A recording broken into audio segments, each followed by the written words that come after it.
Alors aujourd'hui, nous allons parler de... Je vais essayer de répondre aujourd'hui à la question d'une maman qui me demandait comment est-ce qu'il faut faire pour que l'enfant ne vomisse pas, pour que le lait ne passe pas par les narines. Voilà, je vais profiter de la présence de notre maman ici en consultation qui est en train de donner à téter au bébé pour parler un peu de la notion de vomissement, de lait qui passe par les narines. Oui, vomissement, reflux gastro-œsophagien, tout ça là, bon, ici c'est presque la même chose, hein, encore que les vomissements. Il y a des vomissements liés aux maladies, mais là, très souvent, on parle de vomissement, de reflux, de lait qui passe par les narines. Alors, voici un joli bébé qui vient de téter.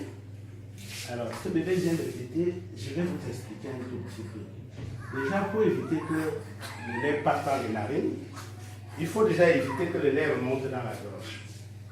Vous voyez, cet enfant vient de prendre un biberon au lait et je suppose qu'il est rassasié. Alors, un enfant qui prend un biberon au lait et qui est rassasié, ou bien qui tète sa maman qui est rassasiée, c'est comme une bouteille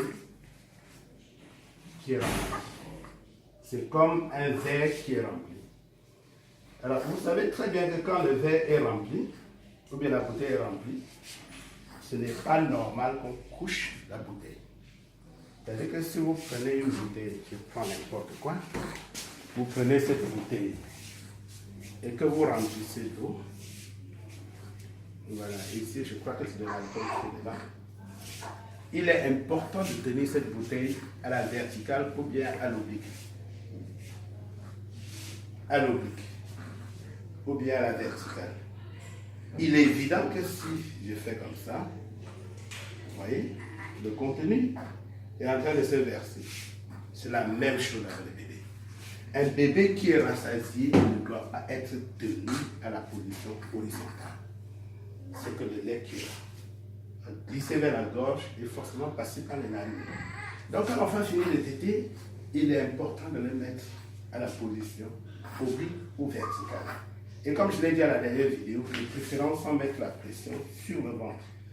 D'où ce que je disais, ne pas vouloir faire forcément le rôle en mettant à l'épaule. Sinon vous mettez une pression dans le ventre qui va faire vomir le bébé. Donc tenir le bébé en position oblique ou bien à la verticale sans toutefois mettre une pression sur son ventre. Là on évite déjà que l'enfant reflux et donc le lait ne passe pas les narines. Et donc tranquillement, quand vous avez tenu le bébé comme ça et que le bébé a fait son rond, vous n'êtes pas obligé d'aller coucher le bébé. Ou bien quand le bébé a fini de téter et que peut-être une tierce personne, une grand-mère dit bon voilà, le bébé a fini de téter, passe-moi le bébé. De la même façon que je vous ai expliqué par rapport à la bouteille, ne prenez pas le bébé comme ça. Maman tient le bébé. Alors là, vous avez bougé un récipient plein et le lait va sortir. Soyez délicat. Passez le bébé doucement à la personne sans faire de mouvement. N'agitez pas le bébé. Ne faites pas ceci. Le lait sortira forcément par les narines. Alors quand le bébé a fini de faire son roux, si roux il y a, parce que je vous ai dit la dernière fois que pour faire le roux, il faut avaler le gaz.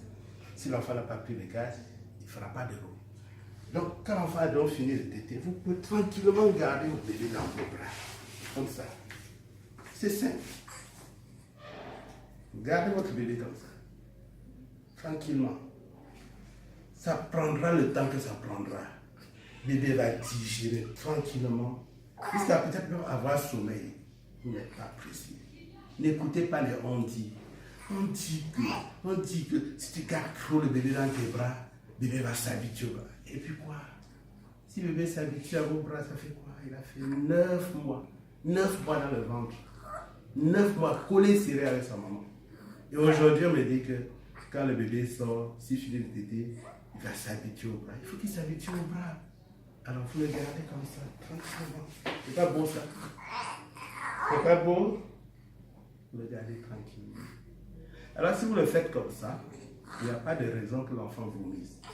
C'est vrai, il n'y a pas de solution à 100%, mais vraiment vous allez réduire les vomissements. Et quand l'enfant a fini de faire descendre son lait et que la digestion a bien commencé, si au bout de 30 minutes, l'enfant se met à dormir et que vraiment il faut le coucher, voilà ce que je disais la dernière fois en pause. Lorsqu'on couche un bébé, regardez bien cette image, évidemment. On couche en relevant un peu, en relevant le matelas. Vous pouvez réaliser cela en mettant un coussin sous le matelas. Regardez ici. On met le coussin sous le matelas pour le bébé.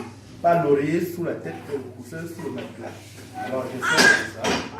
Bon, ce bébé ne dort pas encore, c'est un peu compliqué, mais si le bébé était déjà endormi profondément, alors je me couche comme ça.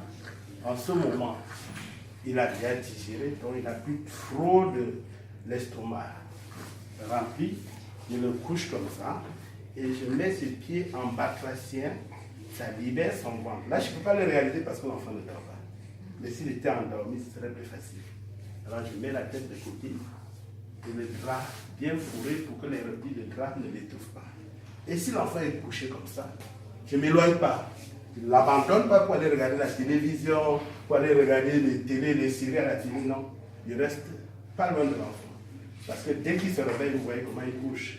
S'il se réveille, il va bouger, se retrouver en bas. Et ce qu'on avait peur, c'est que les vomissements par les narines peuvent se produire. Ok?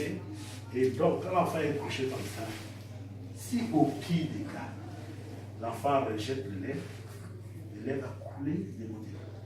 Alors que si l'enfant était couché comme ça, si l'enfant rejette le lait, ça reste bloqué dans la gorge et ça l'étouffe.